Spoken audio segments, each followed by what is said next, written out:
최소 1.5배에서 2배 정도는 준비하는 것이 필요합니다. 세계적인 대기업들과 투자업계가 제조업의 미래라는 입에 침이 마르도록 칭찬하던 회사였습니다. 자산의 가치가 실제 시장 가격은 아니라는 것을 알아야 합니다.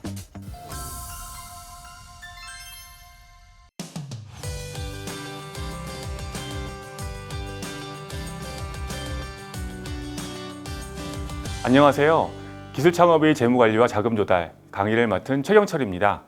창업에 있어 재무관리와 자금조달은 가장 기초적이면서도 중요한 영역입니다. 이번 시간에는 저와 함께 기술창업의 재무관리와 자금조달 그리고 현금 흐름의 중요성에 대해서 알아보도록 하겠습니다. 창업가는 창업을 준비하면서 그리고 창업 이후에도 다양한 어려움을 겪게 되는데요. 그 중에서도 가장 큰 어려움은 무엇일까요? 국내 스타트업 300여 개사를 대상으로 창업을 준비하는 과정과 창업 이후 기업 운영 과정에서의 애로사항을 묻는 조사에서 많은 스타트업들이 자금을 꿔왔습니다. 창업 이후 3년 이내에 문을 닫는 업체가 전체 창업 기업의 70% 이상이라는 통계도 있습니다.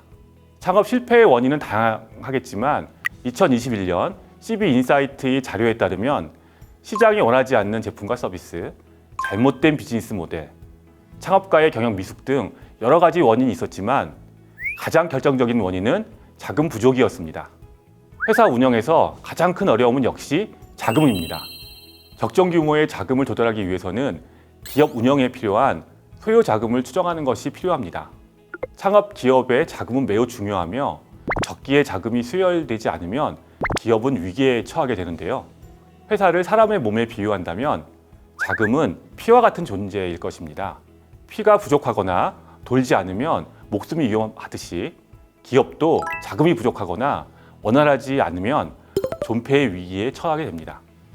따라서 시기별 소요자금 규모를 정확하게 파악하고 계획된 자금 조달 방법을 정해진 기간 안에 충분한 자금을 확보하는 것이 필요합니다. 특히 창업자는 적시에 충분한 자금을 조달하는 것을 중요하게 생각해야 합니다. 스타트업이 필요한 자금 유형은 어떤 것들이 있나요? 스타트업은 창업 시 크게 3가지 유형의 자금이 필요합니다. 첫째, 창업 준비 자금입니다. 이는 회사가 사업을 준비하는 과정에서 초기 사업 개시 이전까지 소요되는 자금으로 시제품 제작, 사업성 분석 비용, 홍보물 준비, 교육 및 세미나 참여 등에 사용됩니다. 둘째, 운전 자금입니다.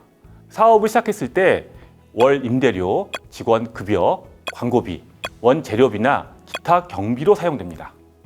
셋째, 고정자금입니다. 사무실 인테리어비, 장비 및 기계기구의 구입비 등에 사용됩니다. 창업에 드는 총 소요 자금을 정확하게 예측하기는 어렵지만 1년에서 3년까지 매 분기, 반기별 소요자금 계획을 작성해서 자금 조달과 운영 계획을 철저히 수립하는 것이 중요합니다.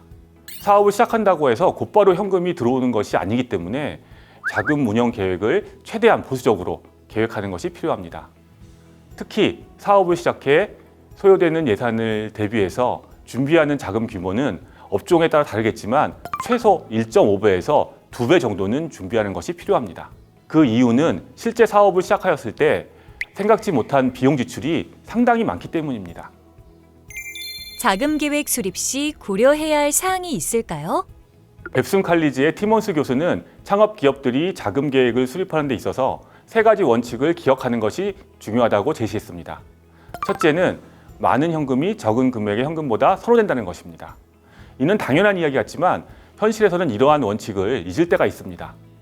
예를 들어서 사업 초기 신용보증기금, 기술보증기금과 같은 신기보 보증서 신청 시 기관에서 높은 한도로 보증서를 제시하는 경우가 있습니다. 그러나 기업은 이런 비용을 아끼기 위해서 단기적으로 필요한 적은 규모의 보증서를 발급받게 되고요. 추후에 추가 자금이 필요해서 초기 제한했었던 규모로 증액을 요청하게 되지만 추가 보증서 발급을 거절당하는 경우가 많습니다. 정책기관들은 형평성에 입각해서 동일 차주에게 당해 연도에 여러 번 지원하는 것을 지향하고 있기 때문입니다. 초기 자금 계획을 잘 계산해서 기회가 있을 때 적정 수준의 자금을 지원받는 것이 필요합니다. 둘째는 현재의 현금이 미래 현금보다 선호된다는 것입니다. 금융시장에서 자금 조달 시 단기 자금의 금리가 더 높고 장기 자금의 금리가 상대적으로 낮을 수밖에 없습니다. 그러나 많은 창업자들은 근시안적으로 재무 계획과 투기성 자산에 투자하기 위해 높은 금리의 단기 자금으로 운용하는 경우가 있습니다. 일예로 과거 IMF 당시에 많은 경영자들이 상대적으로 금리가 높은 단기 자금을 조달해서 장기 투자 자산인 부동산에 투자했다가 유동성 위기를 겪었던 사례가 있었습니다. 셋째는 조달 및 운영의 위험도가 낮은 자금이 높은 자금보다 선호된다는 것입니다. 이 역시 너무 당연한 명제지만 현실에서는 자금 조달의 편의성과 단기간 사용할 자금을 조달하기 위해서 높은 금리의 사채 등을 사용하게 되는 경우가 있습니다. 실제 기업을 운영하다 보면 자금 계획에 기간을 맞추지 못해 사채 등을 사용하다가 상환 기간을 넘기게 돼서 과도한 이자의 현금 상환의 고통을 겪을 수가 있습니다. 그렇기 때문에 부득이하게 위험도 높은 자산을 사용할 경우 신중하게 접근하고 자금 상환 계획을 철저히 수립해야 합니다. 창업을 준비하면서 비즈니스 모델을 수립하고 이에 따른 자금 소요 계획을 수립하는 것은 매우 중요한 일입니다. 창업에 실패하는 것은 결국 사업을 통해 벌어들이는 돈으로 갚아야 할 돈을 제때 갚지 못해 발생하는 것이기 때문이죠. 특히 창업 활동에서 매출과 비용에 대한 예측과 추적이 정확하지 못하면 자금의 미스매치가 발생을 할 수밖에 없는데요. 이를 위해 창업 후 매월 수입을 예측하고 고정비와 매출 발생 시 매출과 연동해 발생하는 변동비를 추정하는 것이 필요합니다. 자금의 합리적인 조달과 효율적인 운영 계획을 반영하기 위해 추정 대차제표를 작성해야 되는데요. 회사의 현금 흐름을 파악하기 위해서는 기업의 매출 달성을 통한 수익 계획과 비용 계획을 통해 회사의 이익을 추정할 때에는 추적 손익계산서를 작성하는 것이 필요합니다. 창업자가 알아야 할 주요 재무제표 항목은 무엇인가요? 다음은 창업자가 관심 있게 검토해야 할 재무제표 항목들입니다. 특히 기술기업의 창업자들은 회계에 대한 기본 지식이 없을 수 있지만 적어도 각 분석 항목이 기업 현황을 어떻게 표현하고 어떤 역할을 하는지 알고 있는 것이 중요합니다. 재무제표는 기업을 둘러싼 다양한 이해관계자들에게 의사결정에 도움이 되는 정보를 제공해 주는데요. 창업가는 재무상태표, 손익계산서, 자본변동표, 현금 흐름표 등에 대한 내용을 숙지하는 것이 굉장히 필요합니다. 대차제도표는 특정 시점에서 기업이 보유하고 있는 자산과 자산을 구입한 자금 조달의 원천, 즉 부채와 자본을 파악하는 데 중요한 정보를 제공합니다. 기업이 영업 활동을 위해 보유하고 있는 자산을 어떤 방식으로 조달했는가를 나타내고 있으며 자산 이꼬르 부채 플러스 자기자본이라는 공식이 성립하게 됩니다.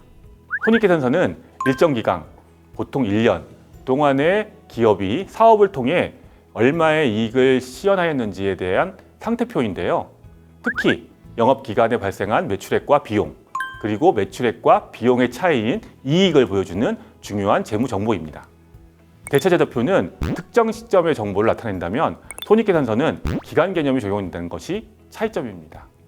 자본변동표는 기업의 재무상태표에 표시된 자본의 변화 내역을 구성 요소별로 보여주는 재무 보고서입니다. 특히 자본을 구성하는 자본금, 자본잉여금, 자본조정, 기타 포괄 손익 누계액, 이익잉여금, 또 이익 결손금의 변동 내역을 보여줍니다.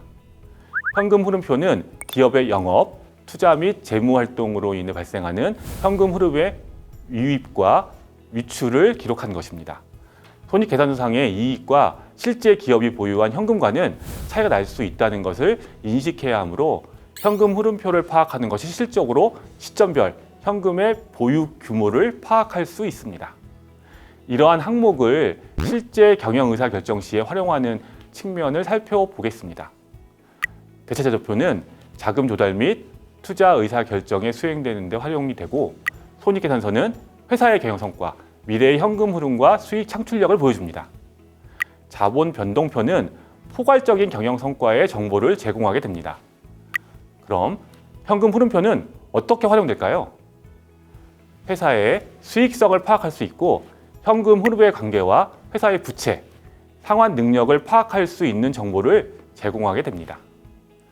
이러한 재무제표의 역할을 이해하고 그 정보를 통해 회사의 재무계획을 수립할 수 있습니다.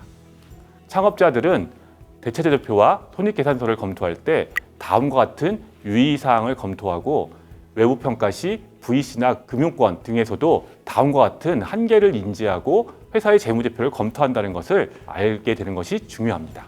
대체제표는 대체제표상의 자산과 부채의 취득 당시, 즉 과거의 취득 원가로 평가되기 때문에 현재 가치를 정확하게 나타내지 못합니다. 각 취득 시점이 상이한 자산이 누적적으로 환산되기 때문에 자산의 가치가 실제 시장 가격은 아니라는 것을 알아야 합니다. 같은 이유로 화폐 가치의 변동을 자산과 부채의 변동에 반영하지 못하게 됩니다. 즉, 장부 가치와 시장 가치가 동일하지 않다는 것이죠. 또한 계량화가 어려운 정보를 제대로 나타내지 못합니다. 예를 들면 경영진의 능력, 회사의 기술력 등을 수치로 나타내지 못하게 되죠. 이와 더불어 회사마다 다른 자산 평가 방법을 취하는 경우 동업계 기업 간 자산에 대한 비교는 그 의미가 감소할 수 있습니다. 기업의 재무 상태는 시간에 따라 변화하므로 특정일의 데이터만으로는 정확한 상황을 파악하기 어렵습니다. 또한 특정일의 환율과 경기 변동은 그 시점의 재무 정보에 왜곡된 영향을 미칠 수도 있어요. 손익계산서는 발생주의 회계를 따르기 때문에 기업의 현금 흐름을 정확하게 반영하지 못하는 문제점을 갖습니다. 즉, 수익은 원가주의, 비용은 기간별 임의 배분으로 이루어지게 되며 서로 다른 원가를 측정하는 경우 동종업계 기업 간 수익성 비교의 의미가 감소할 수 있습니다. 재무제표는 대외적인 관리도구 역할을 수행하는 반면 실질적인 기업 운영을 위해서는 자체적인 현금 흐름 관리가 중요합니다. 스타트업이 자금 흐름 관리가 중요한 이유가 무엇인가요? 네, 신생 스타트업은 자금 조달에 있어서 재무적으로 자금 흐름에 대해 정확히 이해하는 것이 필요합니다. 특히 신생 스타트업들은 고객과 수익 확보에 있어서 기존 기업들 대비 상대적으로 더 어려운 재무적 난관에 봉착하게 되는데요. 초기 기업들은 많은 자금이 필요한 반면 신용과 담보 제공이 어렵기 때문에 금융권으로부터 차입이 어렵습니다. 특히 성장 속도가 빠를수록 현금의 필요성은 더욱 커지게 되는데요. 투자의 크기와 변동비가 비례하여 커지기 때문입니다. 다음 그래프는 초기 투자액에 대한 손실 비율이 시간의 경과에 따라 얼마나 커지는지를 보여줍니다. 음영된 부분은 157개 기업이 초기부터 누적 현금 흐름을 나타내고 있는데요. 이들 기업이 영업 손익 분기점에 도달하는데 평균 30개월이 소요되었지만 여기에서 고려돼야 할 부분은 손익 분기점을 넘었어도 누적으로 손실 구간이 크다는 것입니다. 초기 투자액을 회수하는데 평균 75개월이 소요된다는 것을 명확하게 이해해야 합니다. 즉, 매출을 통해 현금이 유입되기 전까지 현금이 지속적으로 유출된다는 사실입니다. 이러한 현상이 신생 스타트업들이 직면한 재무의 핵심이 될 수 있습니다. 이는 신생 스타트업들이 수익 기반의 현금 흐름에 대한 만반의 준비가 필요한 이유입니다. 스타트업이 자금 흐름 관리를 실패하면 어떤 문제가 발생할 수 있나요? 다음은 현금 흐름 관리의 실패 사례입니다. 2009년 실리콘밸리에 혜성같이 등장했던 스타트업 플랫폼 회사인 쿼키가 창립 5년 만에 2015년 회사 신청을 했습니다. 불과 1년 전까지만 하더라도 세계적인 대기업들과 투자업계가 제조업의 미래라는 입에 침이 마르도록 칭찬하던 회사였습니다. 쿼키는 쟁쟁한 벤처 캐피탈로부터 무려 1억 7천만 달러의 투자를 받은 바 있는데요. 그런데도 파산이라니 무엇이 문제였을까요? 쿼키는 크라우드 펀딩을 기반으로 개인이 아이디어만으로도 자금을 모을 수 있도록 도왔습니다. 쿼키가 주목받을 수 있었던 이유는 거대 자본이 아닌 개인이 모여서 세상에 없던 아이디어를 실현시켰다는 것이었습니다. 쿼키에서 가장 성공한 제품은 더 피벗 파워 플렉서블 파워 스트립으로 다관절 멀티탭으로도 불리는데요. 참신한 아이디어와 실용성이 합쳐지며 큰 이슈가 되었었습니다. 그 후 쿼키는 지속적으로 제품을 내놓았지만 몇 개의 제품으로 수익을 내지 못했다고 전해집니다. 쿼키는 1990만 달러를 상환하는 만기가 도래하기 한 달 전에 파산을 신청했습니다. 그 외에도 금융권 여신 7,400만 달러를 상환해야 했습니다. 스타트업으로서는 엄청난 자금이 조달되었지만 충분한 매출과 수익이 확보될 때까지 현금 흐름을 유지하지 못했던 것은 분명합니다. 이는 많은 현금을 조달할 수 있다고 해서 회사가 성공한다는 것은 아니라는 것을 보여주는 사례입니다. 막대한 투자금은 성공의 보증수표가 아니라 스타트업의 독이 될 수 있다는 것을 알고 회사의 비즈니스 모델에 적합한 자금 조달 계획과 실질적인 사업 성과를 이뤄내는 것이 매우 중요합니다. 스타트업을 준비하고 운영하는 데 있어서 가장 중요한 것은 자금입니다. 창업 기업이 실패하는 가장 큰 원인은 자금이 원활하게 지원되지 못했기 때문인데요. 창업 기업의 매 분기 또는 반기별 소요자금 계획을 작성하고 자금 조달 방식 및 운영 계획을 수립하는 것이 필요합니다.